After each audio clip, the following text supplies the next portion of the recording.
Yo Tamagon, seperti biasa bagaimana kabar kalian di minggu ini? Dimanapun kalian berada, tetap semangat beraktivitas ya nakama. Ingat untuk berbahagia dan jangan lupa untuk selalu bersyukur. Bocoran untuk low quality gambar manga One Piece chapter 1068 sudah beredar di dunia maya. Itu pun diikuti dengan beberapa terjemahan dari beberapa sumber yang sedikit tidaknya mengungkap kebenaran apa yang terjadi di chapter ini. Chapter One Piece di minggu ini luar biasa keren. Begitu banyak hal yang terungkap, mulai dari keanehan lanjutan dari Bartolomeo Kuma yang sekarang menghilang entah misterius kemana. Kemudian agen khusus dari pemerintahan dunia yakni CP0 sudah masuk ke dalam Pulau Egghead, hingga kejadian unik lagi yakni pertemuan kedua antara Luffy dan juga Rob Lucci. Nah, merujuk kepada hal ini, dalam video Tamagon kali ini kita akan bersama-sama mencoba untuk menganalisa dan juga berspekulasi liar mengenai beberapa poin yang sangat menarik dalam chapter 1068 ini. Jadi beberapa poin penting di chapter ini akan Tamagon bagi penjelasannya dan analisanya untuk memudahkan kalian menonton serta mendengar hal ini. Namun tentunya ya, sebelum kita masuk ke dalam pembahasannya, jangan lupa subscribe, like, dan komen untuk bentuk support kalian atas channel ini ke depannya. Jika sudah, terima kasih banyak dan bersiaplah nakama. Tarik jangkar dan mari kita berlayar.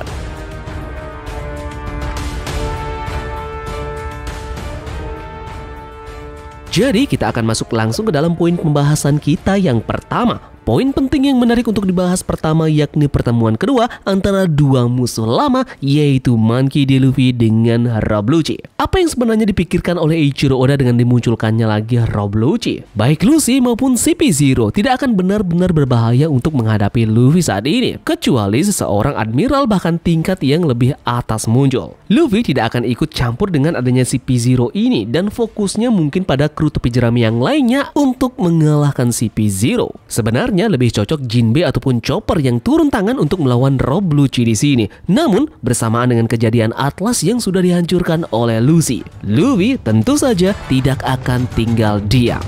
Atlas adalah robot yang pertama kali ditemui oleh Luffy dengan berbaik hati memberikan makanan serta dengan kelompoknya. Atlas juga yang membawa Luffy dan memperkenalkan pulau ini kepadanya. Jadi jika seseorang yang baik seperti Atlas dihancurkan oleh seseorang di depan matanya sendiri, sudah sangat jelaskan bahwa Luffy akan bertindak dan turun tangan langsung untuk menemani duel sang jaguar ini. Kata menang mungkin memang akan jauh dari pihak Luffy, bagaimanapun caranya dan juga latihan yang selama ini dia lakukan dengan CP0. Jadi menurut Tamagon, sepertinya CP0 ini hanya akan menjadi ancaman awal dan musuh pertama yang akan dihadapi oleh kru ini. Ini akan terus meningkat secara bertahap dikarenakan pemerintahan dunia sudah tahu bahwa Vegapunk beserta dengan Jewelry Bony akan dijaga oleh kru bajak laut topi jerami. Sentomaru juga akan menjadi penentuan di sini. Kita masih belum tahu posisi dari orang ini, namun jika dia berada dalam Pulau Egghead, dia pasti tentu tahu dan akan melihat pertarungan dari Luffy melawan Lucy, dan itu akan membuat hubungan yang menarik untuk datangnya Kizaru ke dalam arc ini.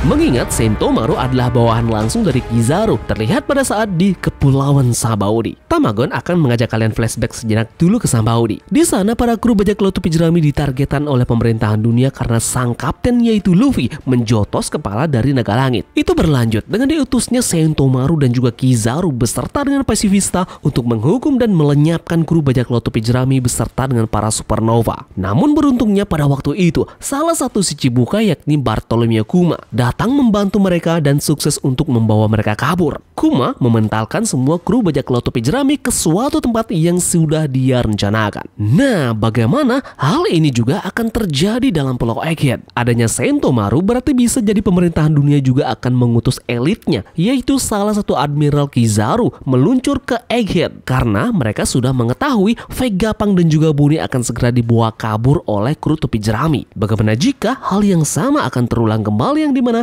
Kuma akan melakukan hal yang serupa dengan cara menteleportasi kembali kru bajak laut topi jerami beserta dengan Vegapunk dan juga Bony ke suatu tempat. Dia akan menyelamatkan mereka semua dengan buah iblis Nikyu Nikyu no Mi miliknya. Bisa saja ini terjadi bukan? Karena mengacu pada panel di Pulau Kamabaka yang dimana Kuma juga menghilang entah kemana menggunakan buah iblisnya. Sensorik memorinya mendeteksi bahwa ada indikasi bahaya dari Vegapunk dan juga Bony. Itu akan membawanya kembali ke dalam Pulau Egghead.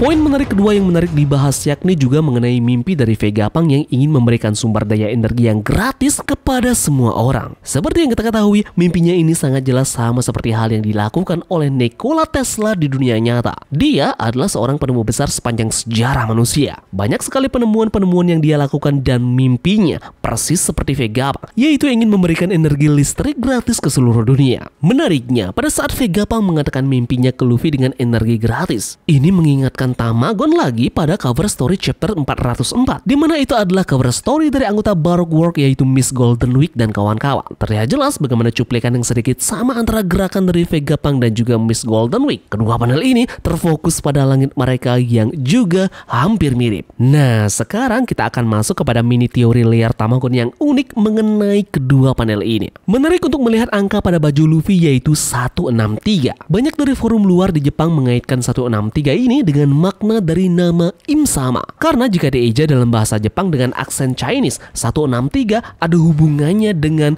Imu. Nah, sekarang melihat bagaimana cover story 404 yang menayangkan adegan yang sama seperti kasus di chapter sekarang. Mungkinkah Im-sama juga memiliki mimpi yang nyaris mirip seperti yang Vegapunk inginkan? Ini juga merujuk kepada kekuatan dari Miss Golden Week, yaitu tanda petik mimpi. Bagaimana jika mimpi dari Im-sama juga ingin memiliki energi yang luar biasa kuat, namun sekarang hanya untuk dirinya sendiri? Menariknya lagi adalah lanjutan cover story chapter 407. Judul chapter di sana adalah monster. Sekarang coba kita lihat Lasso. Anjing ini mendapatkan penggambaran yang aneh di sana. Sepertinya itu adalah foreshadow dari gambaran Pluton kan? Penargetan Vegapunk yang diincar pemerintahan dunia berhubungan dengan kejadian Lulusia seperti yang dikatakan oleh Rob Lucci. Nah, mungkinkah ini berarti satelit aneh yang berada di atas langit kepulauan Lulusia itu adalah gambaran dari Pluton kedua yang dibuat oleh Vegapunk? Jadi sangat menarik. Chapter ini langsung berkaitan dengan sedikit tidaknya bisa saja merupakan foreshadow dari pesan Oda yang ingin dia sampaikan menuju ke arah mimpi dari Im-sama.